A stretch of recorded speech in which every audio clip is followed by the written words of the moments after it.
नमस्कार। सितंबर 12, 2015 the Hindu newspaper में एक आर्टिकल छपा था जो उस समय पर मेरे दिलो दिमाग में छप गया था। ये आर्टिकल कुछ इस तरीके से था कि हैदराबाद में रहने वाली कुछ महिलाएं फेयर स्किन गोरे बच्चों की चाहत में लाइमस्टोन खाती हैं, चूने का पत्थर। वहां पर इसे खादी कहा जाता है और ये कहकर बेचा जाता है कि इसमें कैल्शियम भरपूर है, जो कि वहां के लोगों के लिए कोई नई बात नहीं है, क्योंकि आर्टिकल के हिसाब से ये वहां के रहने वाले लोगों के लिए एक सदियों पुरानी रीत है, जिस वजह से खुद इन महिलाओं के पति उन्हें ये ला कर देते हैं। हालांकि इसे खाने के बाद महिलाओं को कॉन्स्टिपेशन होना, चक्कर आना आम बात है, लेकिन की फर्क पैदा है। जिस लाइमस्टोन का खुद का कोई कलर नहीं है, वो बच्चों में सफेदी की चमकार भर सकता है। ऐसी सोच को सलाम। अब इस वीडियो को आगे बढ़ाने से पहले एक हिंदी फिल्म के सदाबहार गाने की एक मशहूर लाइन जो आज के सिनेरियो पर बिल्कुल ठीक बैठती है।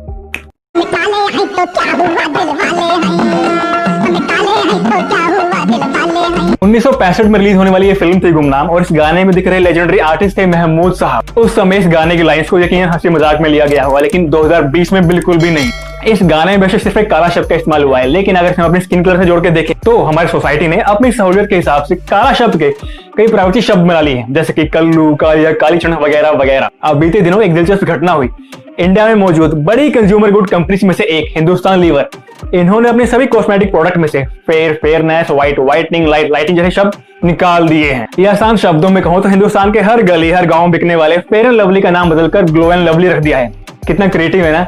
फेयर निकाल दिया, ग्लो डाल दिया, मतलब किसी को क्या ही पता लगेगा। क्योंकि अगर आप कंपनी के ट्रैक रिकॉर्ड को चेक करेंगे तो खुद हिंदुस्तान लीवर का नाम पिछले 87 सालों में कई बार बदला है। लेकिन मुद्दा कंपनी का नाम नहीं है, मुद्दा है वो कारण जिस वजह से इतनी बड़ी कंपनी अपने दशकों पुराने प्रोडक्ट का नाम बदलने पर मजबूर हो गई।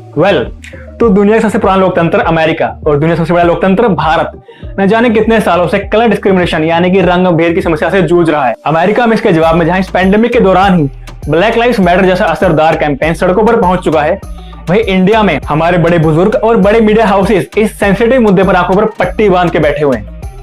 लेकिन thanks to social media and youth of this country हम लोग इसके बारे में सिर्फ आज बात नहीं कर रहे, बल्कि कॉमेडी से लेकर ट्रेजेडी तक हर ब्रह्मास्त्र का इस्तेमाल करके समाज को इस मुद्दे पर सोचने पर मजबूर कर रहे हैं। आपको पता है हिंदुस्तान लीवर अकेले फेयर एंड लवली से एनुअली 4100 करोड़ की कमाई करता है। दुनिया भर में स्किन लाइटिंग प्रोडक्ट्स की इंडस्ट्री $20 बिलियन के पास पहुंच चुकी है। अकेले विमेन फेयरनेस क्रीम से 2023 तक 5000 करोड़ की कमाई करेंगी ये कंपनियां। मतलब सोने का अंडा देने वाली मुर्गी अगर असल में कहीं दिखती है तो शायद वो ऐसे ही दिखती। अब देखो बचपन में ना मैंने भी कई फेयरनेस क्रीम्स यूज की है, खासकर वो शाहरुख खान वाली हाय हैंडसम को मैंने पोत कर लगाया मैंने। लेकिन नाम हम सबको फेयर एंड लवली का ही याद है, क्योंकि सबको पता है ये नाम से बिकती है। लेकिन असलियत में यहाँ गलती सिर्फ इन कंपनीज की नहीं है, ये तो उस डिमांड को पूरा करें जिसे हम लोगों ने ही क्रिएट किया है। अब हमारी सोसाइटी की एक रीत है कि अगर आपकी शादी की उम्र हो चुकी है और आप दिखने में गोरे चिट्टे हो तो आपके पास सामने लोगों के मुकाबले पार्टनर चूज करने के ऑप्शन ज्यादा है। ये लाइन सुनने में जितनी बकवास है, रियलिटी को उतनी ही ज्यादा करीब है। और इसी का जीता जागता एग्जाम्पल हमारी मैट्रिमोनियल एड्स। डार्क से लेकर फेयर तक हर तरह के ऑप्शन अवेलेबल है यहाँ पर,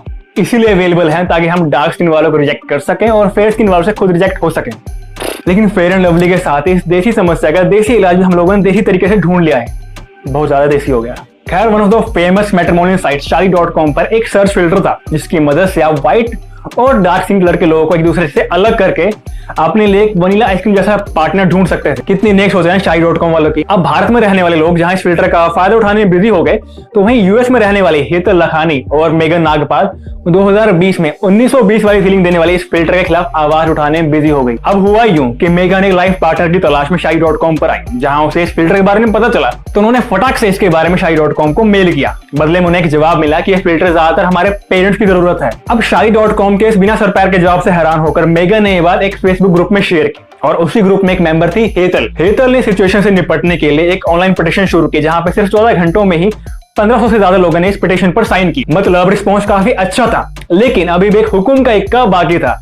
एक ब्लॉगर मिस रोशनी की नजर इस पिटीशन पर पड़ी और उन्होंने शादी.com के साथ इसे शेयर किया, जिसके बाद रातों रात शादी.com ने इस फिल्टर को डिलीट कर दिया। अब आप एक मिनट के लिए सोचो कि अगर मेगन ये मुद्दा ना उठाती तो, अगर हेतल ये पिटीशन ही ना शुरू करती तो, और अगर रोशनी हेतल की पिटीशन पर मिले रिस्पॉन्स को शादी.com के साथ शेयर ही ना करती तो।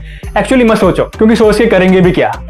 वीडियो खत्म होते ही हम इसे भूल जाएंगे, तो क्यों बेकार में आपका टाइम वेस्ट करूं। मेरे खुद के घर में ना मेरे भाई सांवला है और बचपन में ना उसे उसके स्किन कलर की वजह से काफी कुछ सुनने को मिलता था, चाहे सोसाइटी से या रिश्तेदारों से या खुद मेरे से क्यों ना सुनने को मिले। हम सब ने उसके स्किन कलर का काफी मजाक उड़ाया, लेकिन आज की तारीख में मुझे नहीं लगता कि वो लुक्स के मामले में किसी भी फेयर स्किन वाले लड़के से किसी मामले में कम है। लेकिन एक स्किन कलर के खिलाफ जो जहर हमारे दिमाग में है ना, क्या ये सिर्फ फिल्म, टीवी या फेयरनेस क्रीम बनाने वाली कंपनियों ने भरा है? आप में से कई बड़े स्कूलों में इंग्लिश मीडियम में पढ़े होंगे, हो सकता है आर्चीज और हैरी पॉटर को पढ़ते हुए बड़े हुए हों, और जो बच गए होंगे वो मेरी तरह कोई हिंदी कॉमिक्स या कहानियों किताब पढ़ के बड़े हुए होंगे।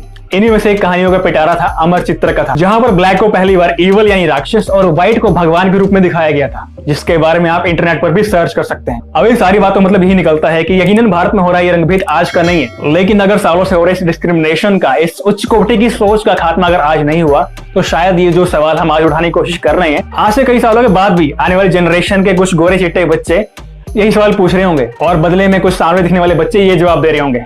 हम काले हैं तो क्या हुआ, दिल वाले हैं। हम काले हैं तो क्या